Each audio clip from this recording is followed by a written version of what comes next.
Okay, let's go over cellular respiration. So if you remember, our overall equation is C6H12O6. That's our glucose, plus our O2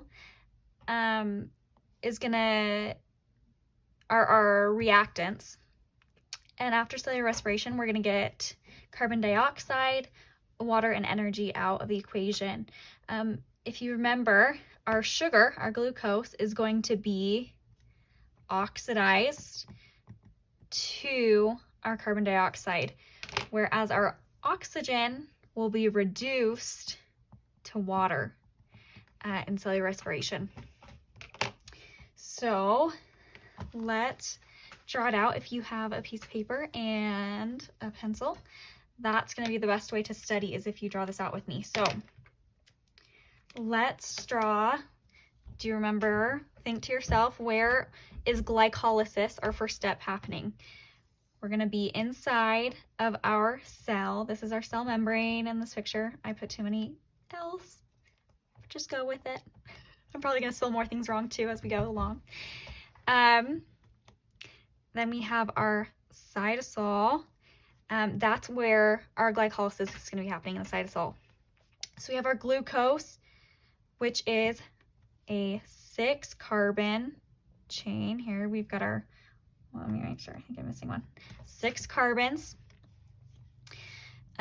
Overall, we're gonna put in ADP and get ATP out. But remember, we have to put in, with glycolysis, 2 ATP, and that gets us 4 ATP, or 2 net ATP out.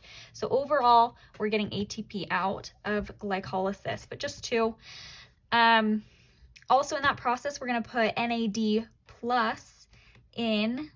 That's going to give, we're going to throw an electron onto that NAD plus. That's going to reduce it to our NADH. And together that's going to produce our pyruvates. We have 2 pyruvates. Those are going to go for the rest of the process. We have our 3-carbon pyruvates, and there's going to be 2 of them going through the rest of the process. So there's our 3 C's. We've cut them 6C in half.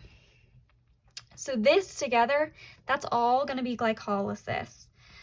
This is an anaerobic process. We don't need oxygen for just glycolysis. This is also going to be substrate level phosphorylation, because there's no oxygen dealing with the electrons that we're producing. So it's not going to be oxidative phosphorylation, because we don't have oxygen in this process. So it's going to be substrate level phosphorylation. And so this process right here can happen without oxygen, but that doesn't create a lot of ATP. So if we don't have oxygen, we can do this process, and that will lead to, we can do fermentation to create more of this NAD plus to keep doing this process and a repeat to get those 2 ATP out of this process. But that isn't super efficient. So ideally we're going to have oxygen, and that will allow us to go on to our next steps. So from there, after glycolysis, we have this intermediate step. This is where we're going to start going through the process of, where do we go next? We're going to go into our mitochondria. So I'm drawing our inner membrane here of the mitochondria. I'm not going to have room. But our pyruvate is going to enter the mitochondria, but it's going to get changed in this intermediate step. So we're going to put some more NAD plus in and get NADH out. We're also going to get CO2 out of this step here. And remember, this is happening for both pyruvates. So just like we got NADH out of this and CO2, we're also going to get NADH and CO2 out of this other pyruvate as well. Once that happens, this process is going to give us 2 acetyl-CoAs. These acetyl-CoAs are important because that is what we put into our Krebs, or citric acid cycle step. And these are going to be, rather than 3 C's, they're going to be 2 C's products. And I forgot the C, so that makes it look like it's 200. We'll go like this. And those are what we're going to put into our Krebs and citric acid cycle. And this is happening in the matrix. We'll kind of both parts. But take a look at that. We're going to erase it and so that I have more room. And then we are going to go from our intermediate step to our Krebs and citric acid cycle.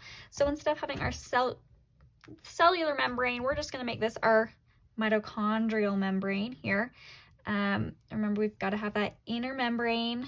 I'll put that up here. But this whole thing is the inner membrane. And then we have our matrix, which is inside of our inner membrane.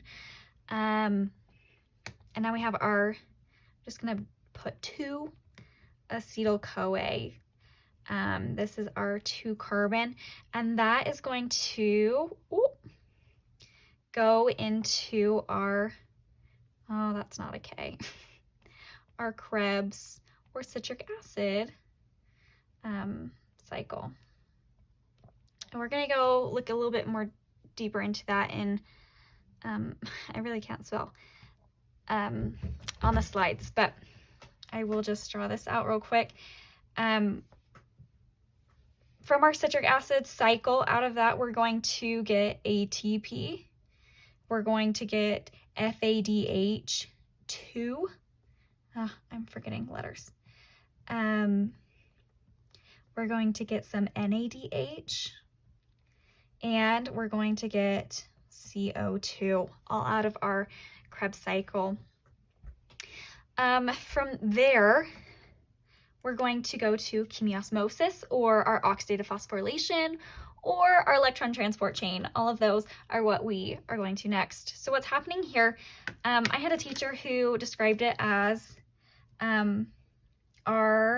there's these little school buses, and that's what our NADH and our FADH are. They're little school buses that are carrying electrons from our NADH and our FADH. And these school buses are going to come down into our inner membrane, and instead of a school, they're going to drop them off at the electron transport chain.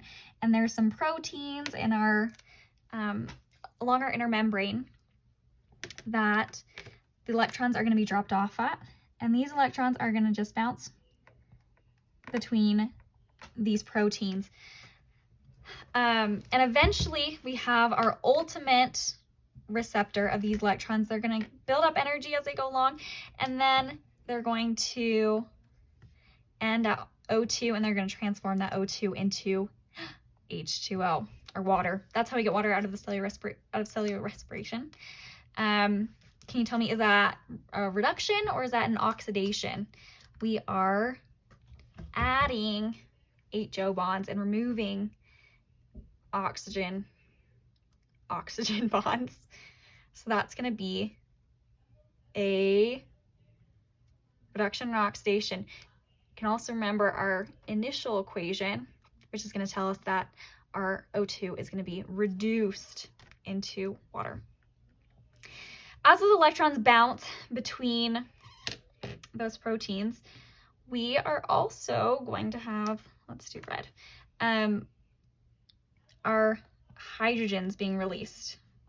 And these protons are going to build up in our inner membrane space until there's so many that they just can't stand it anymore. They don't want to be in there. It's too cramped. So that's where our ATP synthase comes in. Sitting right here, we'll put ATP synthase. And remember, that's our gamma that moves, and that's going to cycle these hydrogens. We're going to come in and we're going to go through this process. And those protons are going to move our gamma subunit, cranking our ADP that we're also putting in here. And it's going to turn it into ATP. That's where we're getting the most of our ATP in this process, is through that ATP synthase. I guess that's 32, 34-ish ATP out of that process, and then 38 total because we're getting our 2 ATP from the glycolysis, and then some more from the Krebs cycle. So that is your cellular respiration.